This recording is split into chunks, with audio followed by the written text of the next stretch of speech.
Welcome to December 17th and our daily Bible reading plan. We're going to be in Nahum. Um, we're going to, in fact, just kind of read the whole book of Nahum, Nahum 1 through 3. We are going to be in Revelation 8, Psalm 136, and Proverbs 30, verses 7 through 9. So, Nahum 1 through 3, an oracle concerning Nineveh, the book of the vision of Nahum the Elkoshite. The Lord is a jealous and avenging God. The Lord takes vengeance and is filled with wrath. The Lord takes vengeance on his foes and maintains his wrath against his enemies. The Lord is slow to anger and great in power. The Lord will not leave the guilty unpunished. His way is the whirlwind and the storm, and the clouds are the dust of his feet. He rebukes the sea and dries it up. He makes the rivers run dry. Bashan and Carmel wither, and the blossoms of Lebanon fade. The mountains quake before him, and the hills melt away. The earth trembles at his presence, and the world and all who live in it. Who can withstand his indignation? Who can endure his fierce anger? His wrath is poured out like fire. The rocks are shattered before him. The Lord is good, a refuge in times of trouble. He cares for those who trust him, but with an ever overwhelming flood he will make an end of Nineveh. He will pursue his foes into darkness. Whatever they plot against him, against the Lord, he will bring to an end. The trouble will not come a second time. They will be entangled among thorns and drunk from their wine, and they will be consumed like dry stubble. From you, O Nineveh, has come one who plots evil against the Lord and counsel wickedness. This is what the Lord says: although they have allies and are numerous, they will be cut off and pass away. Although I have afflicted you, O Judah, I will afflict you no more. Now I will break their yoke from your neck and tear your shackles away. The Lord has given a command concerning you, Nineveh. You will have no descendants to bear your name. I will destroy the carved images and the cast idols that are the temple of your gods. I will prepare your grave, for you are vile. Look, there on the mountains, the feet of the one who brings good news, who proclaims peace. Celebrate your festivals, O Judah, and fulfill your vows. No more will the wicked invade you. They will be completely destroyed. An attacker advances against you, Nineveh. Guard your fortress. Watch the road. Brace yourselves. Marshal all your strength. The Lord will restore the splendor of Jacob like the splendor of Israel, though destroyers have laid them waste and ruined their vines. The shields of his soldiers are red, the warriors are clad in scarlet. The metal on the chariots flashes on the day they're made ready. The spears of pine are brandished. The chariots storm through the streets, rushing back and forth through the squares. They look like flaming torches. They dart about like lightning. He summons and picks his troops, yet they stumble on their way. They dash to the city wall. The protective shield is put in place.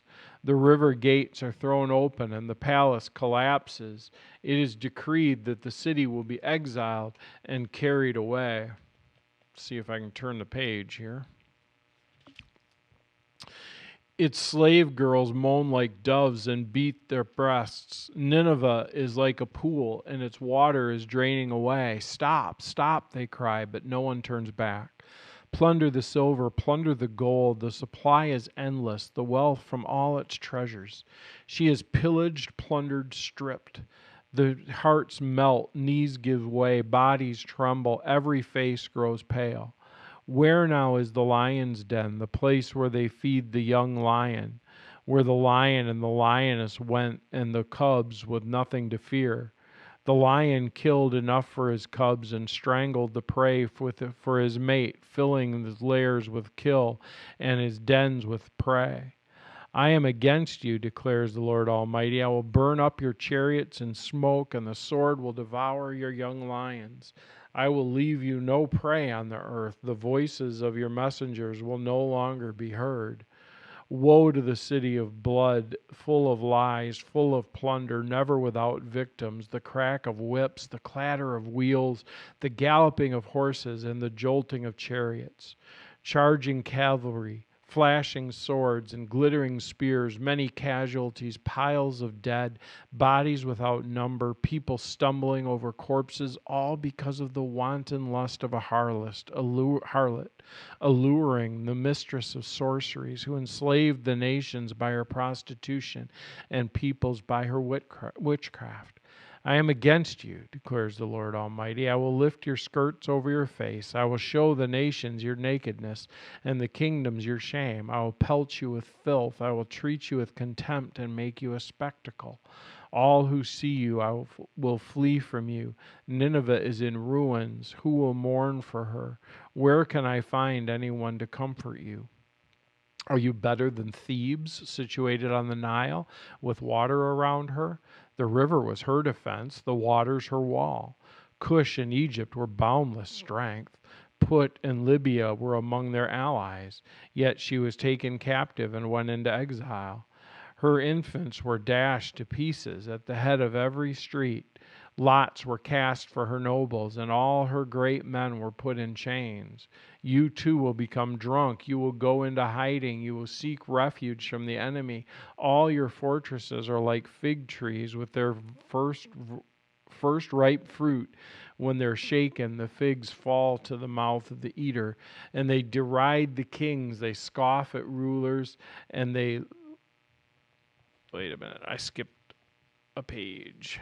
I'm having trouble turning pages today because that part is Habakkuk, and we are not in Habakkuk. Look at your troops. They're all women. The gates of your land are wide with your enemies. Fire has consumed their bars. Draw water for the siege. Strengthen your defenses. Work the clay. Tread the mortar. Repair the brickwork. There the fire will devour you, the sword will cut you down, and like grasshoppers consume you. Multiply like grasshoppers, multiply like locusts. You've increased the number of your merchants till they're more than the stars of the sky, but the locusts, they strip the land and then they fly away. Your guards are like locusts, your officials swarms of locusts that settle in the walls of the cold clay, but when the sun appears, they fly away and no one knows where. O king of Assyria, your shepherds slumber, your nobles lie down and rest. Your people are scattered on the mountains with no one to gather them. Nothing can heal your wound. Your injury is fatal. Everyone who hears the news about you claps his hands at your fall. For who has not felt your endless cruelty? Then we go to Revelation chapter 8. Revelation chapter 8. When he opened the seventh seal, there was silence in heaven for about half an hour. And then I saw the seven angels who stand before God, and to them were given seven trumpets. Another angel who had a golden censer came and stood on the altar. He was given much incense to offer with the prayers of all the saints, and on the golden altar before the throne. The smoke of the incense, together with the prayers of the saints, went up before God from the angel's hand. And then the angel took the censer, filled it with fire from the altar, and hurled it on the earth. And there came peals of thunder, rumblings, and flashes of lightning, and an earthquake. Then the seven angels who had seven trumpets prepared to sound them. The first angel sounded his trumpet, and there came hail and fire mixed with blood, and it was hurled down upon the earth. A third of the earth was burned up, and a third of the trees were burned up, and all the green grass was burned up. The second angel sounded his trumpet, and something like a huge mountain all ablaze was thrown into the sea. A third of the sea turned into blood, and a third of the living creatures in the sea died, and a third of the ships were destroyed. The third angel sounded his trumpet, and a great star, blazing like a torch, fell from the sky on a third of the rivers and a third of the springs of water. The name of the star is Wormwood. A third of the waters turned bitter, and many of the people died from the waters that had become bitter. The fourth angel sounded his trumpet, and a third of the sun was struck. a third of the moon, and a third of the stars, so that a third of them turned dark.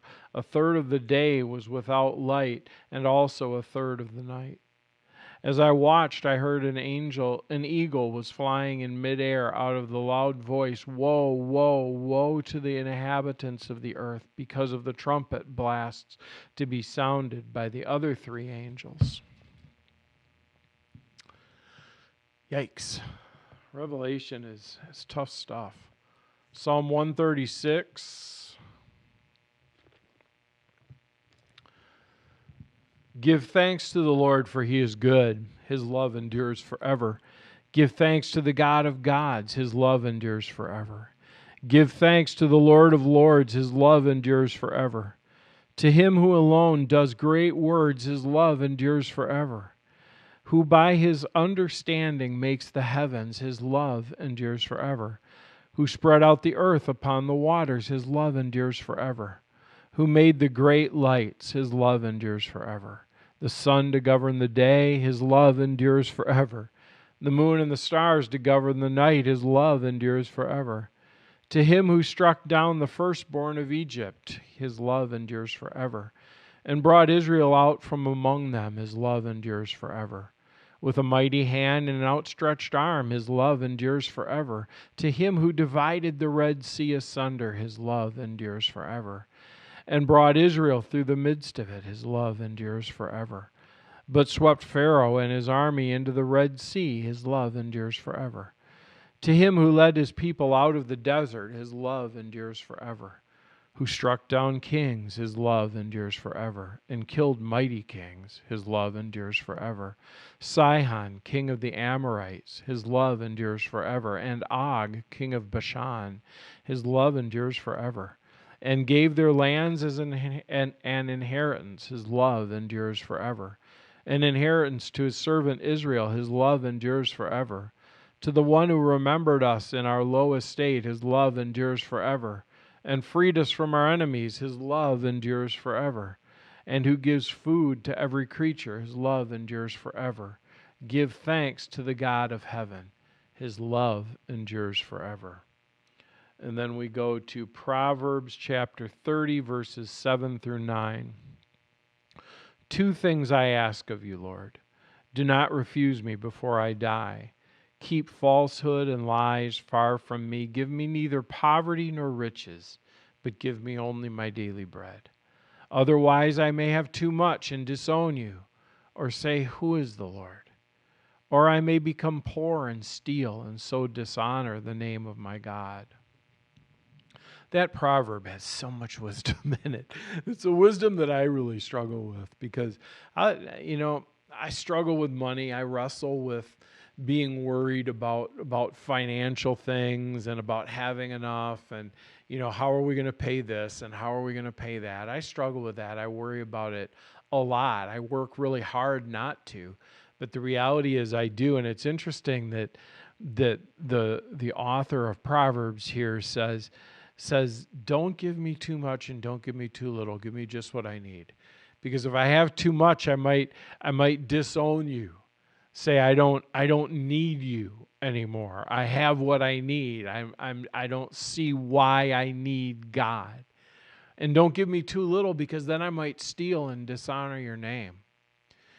Such an amazing thing to pray for that middle ground, that peaceful, calm middle where we have enough, but not too much. Let's pray. God, thank you for your word again today. Thank you for being with us. Thank you that you are our provider. Lord, open our hearts to that same kind of prayer where we would pray, don't give me too much and don't give me too little. Give me just what I need. Lord, it reminds me of give us this day our daily bread. So do that, Father. Help us today to have what we have, to have what we need, and to be content with what we need. In Jesus' name, amen. All right. Hope you have a great day.